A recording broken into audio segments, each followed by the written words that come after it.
ሰላም ሰላም እንዴት ናችሁ? ሰላማችሁ ይብዛ ወገኖቼ።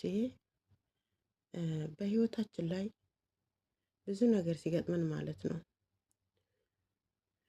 በስደት የምንሆን በአገር ቤት የምንሆን ብቻ በሆነ ነገር በተለይ ደግሞ በጉልበታችን የምንኖር ማለት ነው። በተለይ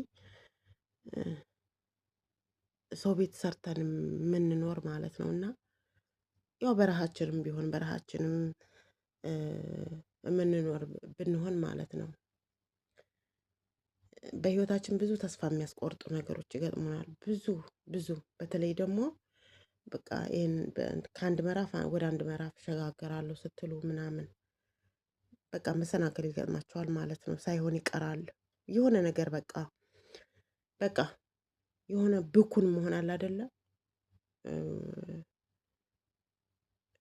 ብኩን የምትሆኑት ወዳችሁ ሳይሆን በቃ በግድ ነው።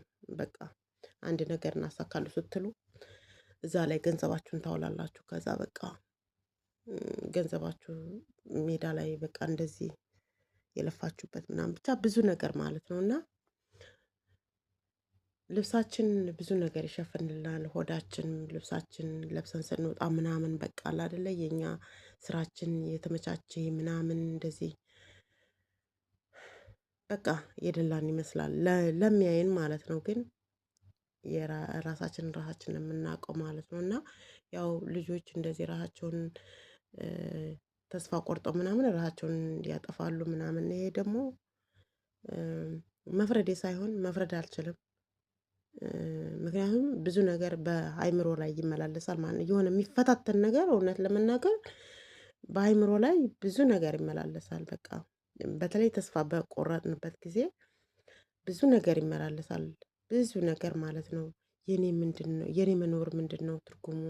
እንደዚህ ነው እንዴ እኔ የምኖረው? በቃ የኔ ህይወት እንደዚህ ነው እንላለን ማለት ነው። እና ግን ደግሞ ያው የማያልፍ ነገር የለም መቼም ያው በህይወት ካለን የማያልፍ ነገር የለም። ነገም ሌላ ቀን ነው ብለን እናልፋለን ማለት ነው። ያው የሚመጣው ቀንም ሌላ ቀን ነው እድሜ ካለን ማለት ነው።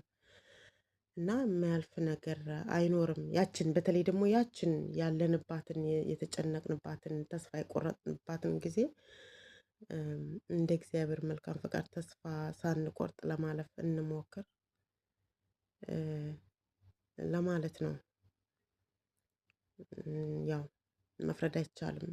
ምክንያቱም በአእምሮ ላይ ብዙ ነገር ነው የሚመላለሰው የእውነት ብዙ ነገር ማለት ነው። በቃ ብዙ ነገር